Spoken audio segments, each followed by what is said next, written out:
তাদের দিয়েছে কে কি করেছে ফুটেজ পাবো তারপরে তাকে আমরা শনাক্ত করে ওইভাবে রিপোর্ট দেবো। রিপোর্ট দেওয়ার পরে যদি আপনার সন্তুষ্ট না হয় ওই রিপোর্টের ভিত্তিতে সে আইনগত ব্যবস্থা নিতে পারে, মামলা করতে পারে। টোটাল রাস্তাটা বের করে দেবো।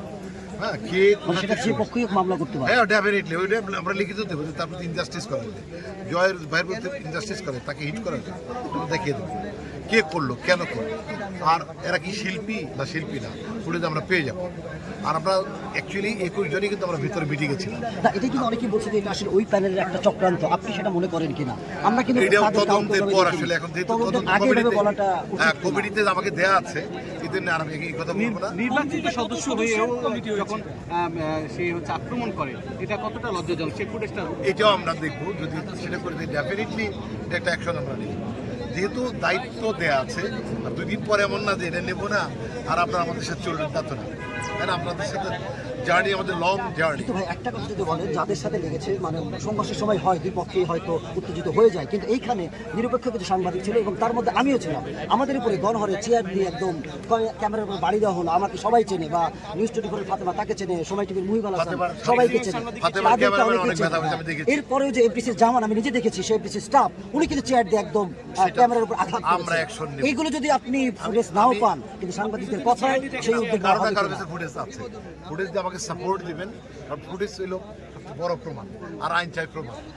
তো আমি এইটুকু জানি যে আমি বলবো পরিষ্কার যে আসলে। কিন্তু ভাই আপনি বলছেন যে 21 জনে ছিল, কিন্তু ফুটেজে তো আমাদের কাছে এখন আছে যে এখানে জয়চৌধুরী বাইরে। পরবর্তীতে আসছে যখন মারামারি হচ্ছে, হয়তো বা কেউ বলছে যে অমুক ঘুরে মারছে, তখন দৌড়ে আসছে।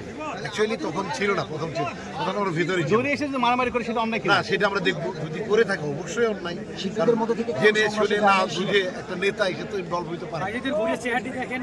আচ্ছা, আমরা একদম না হই, আমরা সঠিকভাবে আমরা এটা তদন্ত করে আমরা রিপোর্ট দেবো।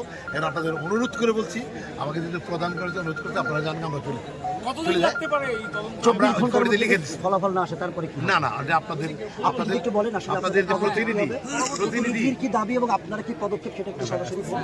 প্রতিনিধি যেভাবে লিখছে ওই লিখা ওই কন্ডিশনের উপর আমরা বিচার করব। আপনাদের প্রতিনিধি আমাদের প্রতিনিধি। সেই 5 দফা সাংবাদিকদের 5 দফা দাবি, সেটা আপনাদের সঙ্গত মনে হয় কিনা, বা আপনাদের তার প্রেক্ষিতে তদন্ত বলেন না, তদন্তের পর প্রত্যেকটা অন্যায়ের বিরুদ্ধেই প্রতিবাদ করা উচিত, প্রত্যেকটা অন্যায়ের শাস্তি হওয়া উচিত। কিন্তু অন্যায়টাকে কতটুকু সেটা প্রমাণের বিষয়। সেটা অন্য কমিটির উপর চাপিয়ে দেওয়া হচ্ছে, সেটা তো অন্যায়, আপনার সামনে হয়েছে।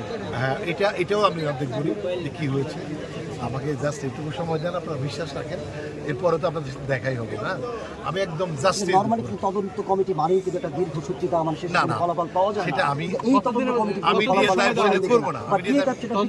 কেন করব, কেন কি হয়েছে, কেন তাকে এই কথা বলা হয়েছে আমি প্রুভ করে দিই, কেন তাকে শাস্তির যোগ্য একটু প্রুফ আপনারা দেখবেন। ফুটেজ এবং স্টেটমেন্ট যদি সে বলে, দাদা যদি বলে যে এটা এই, দাদার কাছে ডাকবো, দাদার কাছে যাবো, আপনাদের সাথে বসে সলিউশন করবো, যাতে ভবিষ্যতে না হয়। সিরিয়াসলি যেটা হয়ে গেলে এটা না এড়ানো যায়।